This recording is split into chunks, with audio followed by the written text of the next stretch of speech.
What's going on, WeldLab family? Today I'm gonna do a little collab with YesWelder. They sent me one of their new machines that they just came out with. This is the beta version of it. It's not the final one. So I'm gonna be giving you my honest review on what I think about this machine. This is a real dope machine because there's 5 machines in one. You could stick, you could TIG, MIG, flux-core, and it has a plasma cutter. So I'm really excited to see how good this machine does. Now, if you haven't heard of YesWelder, YesWelder makes welding machines, welding hoods, and they sell their own welding consumables.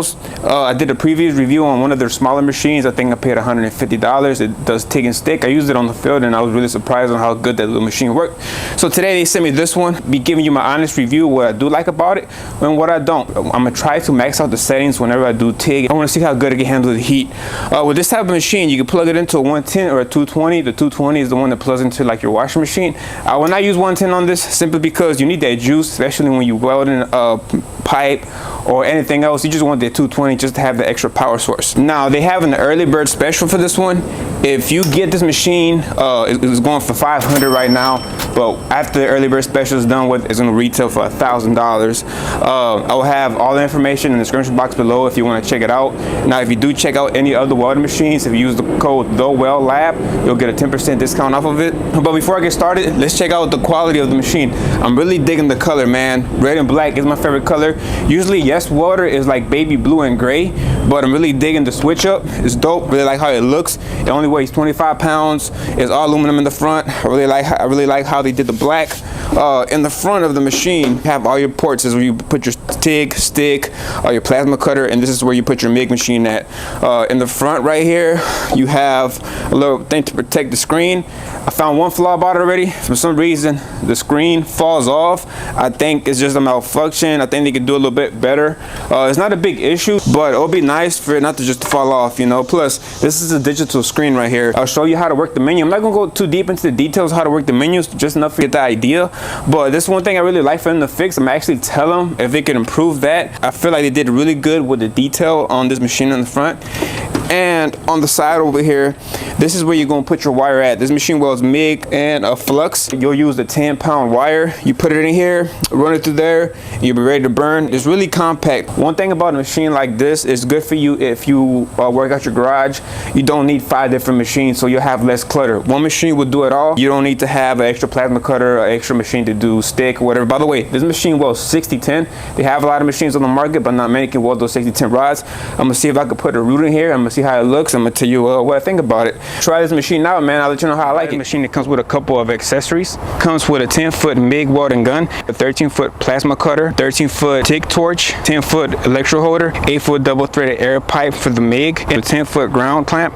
But if you plan on doing like little simple projects, I think you'll be fine. Okay, the first one I'm gonna try is running 60-10. To turn the machine on, you have an on and off switch in the back. And I got it plugged up to the 220. Remember, you want that power. You don't want to play with 110, it's too low. Whenever it cranks up, you got a nice little YesWelder coming in the front. I think it's pretty dope how they did that. Nice little cool touch. So when you turn the machine on, you click home. So right here is where you have all your settings, and you use this knob to turn it. MMA, MIG, flux-core, TIG, plasma cutting, and other settings. So we're gonna do MMA, push it,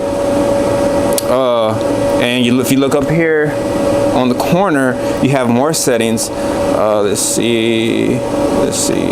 Okay, so you push the button, you push that red button, which changes up here. So I'm gonna push it again. So you got 60-10 or 70-18. So I'm doing 60-10, so I'm gonna leave it there. Now it gives you the option to what kind of rod you're gonna use, 1/8, 332, or 532. I'm gonna be using 1/8, so I'm gonna click 1/8. And over here is the memory. So with this machine, it actually saves your settings, which is a pretty dope touch that they added. So let me see. I'm gonna put it at, to run the root, I'm gonna try 75 and work from there. Alright guys, so I just tagged on my coupon. Here I got a 6-inch schedule 40. I'm trying to tag it with 60-10. I'm not gonna lie, it's a little challenging compared to other machines like my Lincoln AC200. As soon as you strike off, it stays lit, you can just drag it. I find it's a little tricky to do a root. It does weld 60-10, you can weld with it, but I feel like if you're a beginner, you might have trouble trying to learn with this machine. And it sounds funny. It welds, but it has like a little weird noise. Hopefully y'all able to catch that with the mic. But You know what I'm saying? I'm gonna try to run the root. I'm gonna let you see what it looks like. You can put a root in though, but it might take a little bit of more expert.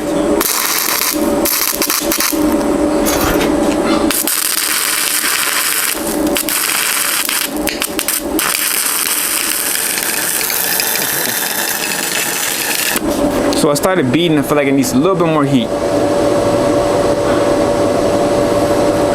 I'm gonna go up to 95.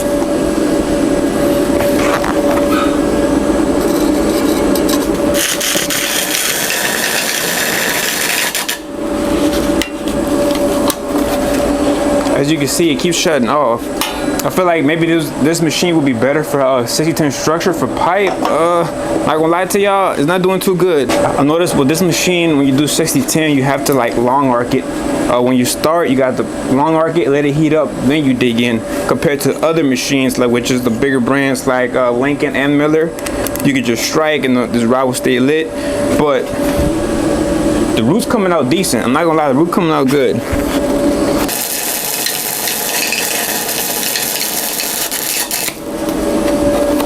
Do you hear that squeaky noise? I've never had a machine do that before. It's pretty strange. Okay, so I just ran the root, and this is what I'm thinking. I was able to put a bead. I'm gonna check the bead out after I put my hot pass. You can do it, but you have to play with it a lot. I feel like if they was to add like a hot start, that might help them out more. But I do feel like it needs to tweak it up to run 60-10 on pipe. Now to run 60-10 to like do structure, it probably is better for that, but not for pipe. I'm gonna try to run my hot pass. I'm gonna crank it up to about 120, and I'm gonna see how it does. Okay, so I just ran my root and I did the 2 hot passes, and this is my opinion. I did decent on the root. It came out okay. Some areas came out flushed. I feel like it has a hard time whenever you stop to crank it back up. I feel like I said maybe a hot start will help the machine. My hot pass came out okay. I feel like with this machine you have to use hotter. You have to run hotter than other machines, and you also have to keep a tight arc, because if not, the machine will go out. So my honest opinion, I think 60-10 on this machine more for structural work. Definitely not for pipe. So now I'm going to try some 70-18. These YesWelder machines run really good with 70-18. I'm going to use 332. I'm going to cap it. Then I'm going to hop to the other side and try doing some TIG. I'm going to try to crank it up as hard as I can. Okay, I'm going to switch over to 70-18. Press this button, then you go over to 60-10. Put 70-18. I'm going to use 332. I'm going to try at 90 amps and see how that feels.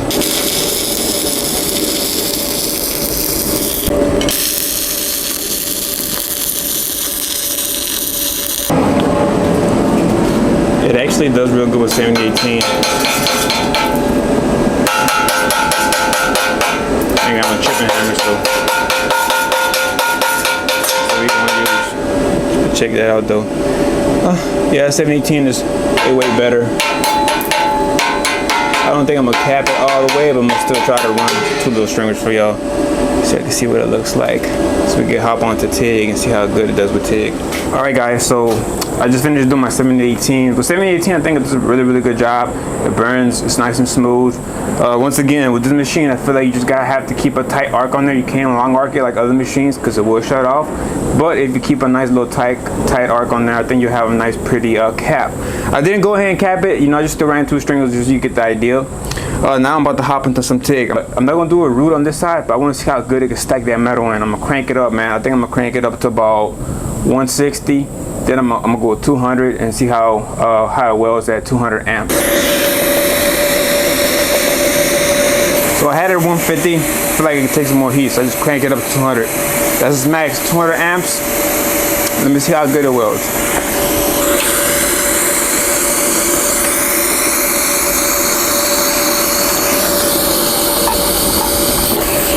Okay, so I just finished doing a nice little beat in there. It does pretty good with TIG. I'm pretty impressed. The only thing I would have to say about it, it doesn't feel like I'm burning at 200 amps. It really feels like I'm burning around 160. I feel like the amperage is a little off on these machines. But I'm gonna go ahead and keep welding. I'm gonna show you what it looks like. I'm gonna hurry up and try to stack as much metal as I can. Usually when I do these on the field running my SA200, I do a root, I hot, then I just crank it up and I just hand feed it. and just finger it and stack all that metal in there, and I'm usually able to flush it out after my third pass. So it's the same thing I'm gonna try to attempt. I'll let you know how good it welds. Okay fellas, I just finished running TIG. I did about 3 passes, still a little under flushed, but I pretty much got what I needed to know. For TIG, it does good. I think, once again, this machine is better for a hobbyist who's trying to do projects at home, build stuff. It's still a good machine. I think my weld came out really good. I like it, but at the same time, you know, I'm just giving y'all my honest opinion. So now I'm about to try the plasma cutter. I'm gonna try custom straps on it. I'm about to hook up the air compressor, and let's see how good the plasma cuts. All right, we're about to hook up the plasma cutter. So whenever you buy this machine, it comes with this blue hose, and you hook it up to the end, and you tighten it up. It comes with all this tube, goes, and gas. You might have to buy your own quick connect because they don't come with one. The one they come with is one of these, and you can't hook that up to the air compressor. So this is where your air compressor will go in right here. So I'm about to try it with the plasma. Let's see how good it does.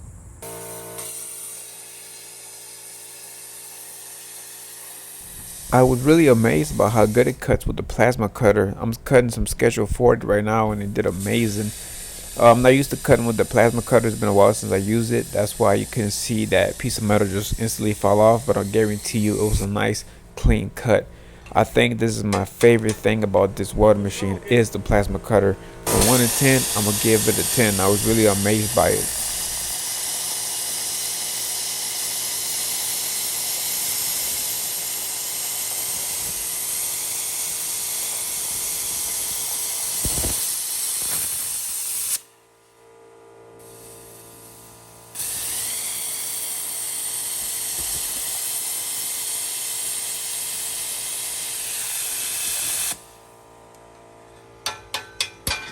Okay guys, so for some strange reason my camera didn't grab my audio, so I'm going to do a voiceover on what I was talking about.